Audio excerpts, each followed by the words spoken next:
Assalamu alaikum wa rahmatullahi ta'ala wa barakatuhu. Masu kallonmu da sauraronmu barkanmu da sake saduwa a cikin wannan darasi namu mai albarka wanda muke koyar da yaren Kurame. Idan ba a manta ba, a darasin da ya gabata mun koyar da wasu kalmomi ne waɗanda suka shafi abinci da kuma waɗansu abubuwa, that is others. Da yardan Allah a yau za mu ci gaba daga inda muka tsaya.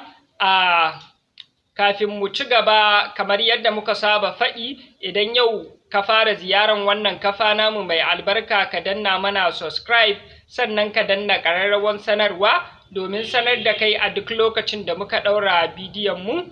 A darasin da ya gabata mun fara ne da kalmar tea, wanda muka ce haka sai a sa hannun haka, don haka sai a juya shi, that is what tea.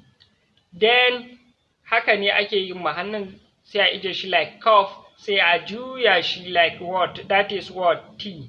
Then sai muka yi kalmar bread, shi kuma na ce flat hand ne ake yin shi, palm facing toward you, then sai a yi wannan hannun ya zama bend ne, sai sai a yi shi, that is what, a yi shi kaman so biyu, that is bread. Kaman yadda na faɗi shine kaman biredi sala ne, shine idean da yasa aka yi shi haka, that is what bread. Aka yi shi kaman so biyu ya wadatar, that is what bread.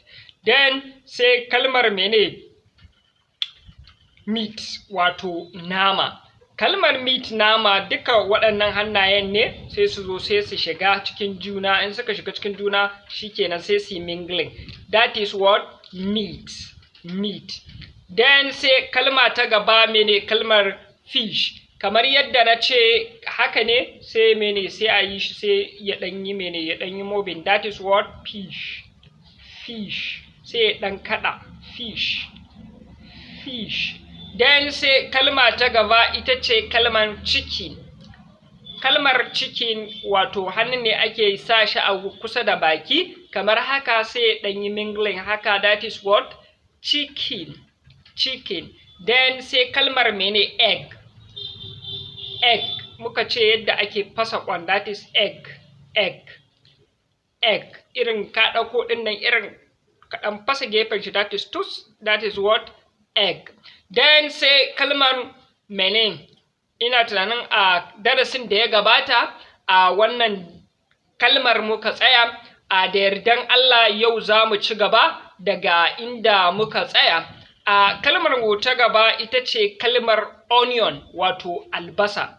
Kalmar onion ta albasa akan yi ta ne kamar haka. Idan aka yi hannun haka, dan sai a sa shi a nan wurin, that is what onion. Ana mishe idanu ɗin nan, irin yajin albasar nan ya samu mutum, that is what onion.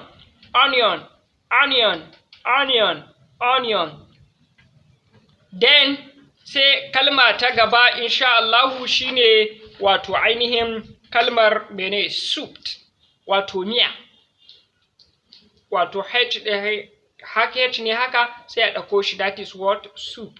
Sai a ɗan kaɗa shi haka, irin miyan nan mai kauri, wato in aka ɗauko shi dama sai ɗan irin, that is what soup.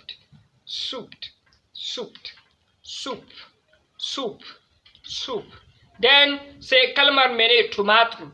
Kalmar tomato haka suke yin shi, sai su yi shi yadda wai ake ɗan yanka shi, that is what tomato.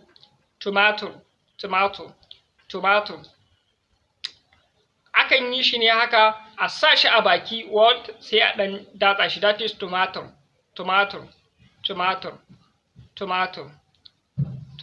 Then sai kalmar potato.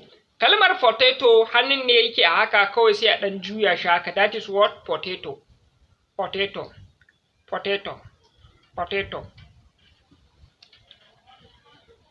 Akan dunkula hannun ne haka, sai a ɗan juya shi haka, that is what potato.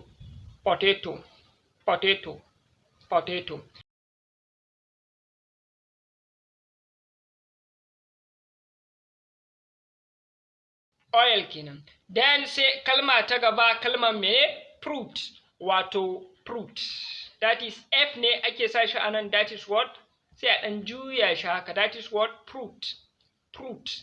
fruit. Then da yardan Allah kuma a nan za mu tsaya, za mu nanata kalmomin kamar yadda muka yi su. A kalmar mu da muka fara yi a yau ita ce kalmar mene? Kalmar onion, wato onion. Muka ce mene? Haka ake yi onion. Za a ɗan mishe idanu yanayin yadda irin hayaƙin albasar nan ta samu mutum, that is onion, ɗan yajin nan, that is onion. Then sai kalma ta gaba wato soup. Then sai mene? Sai kalman tomato. Then sai kalman mene? Potato. Then sai kalman onion.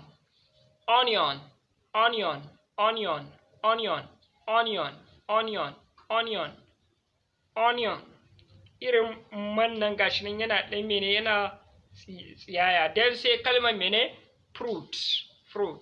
Fruit. Da yadda Allah nan za mu tsaya. Ga masu bibiyan mu, kamar yadda muka sha faɗi, idan kana da tambaya za ka iya ije mana shi a comment section, za mu gani kuma za mu ansa maka. Wassalamu alaikum wa rahmatullah.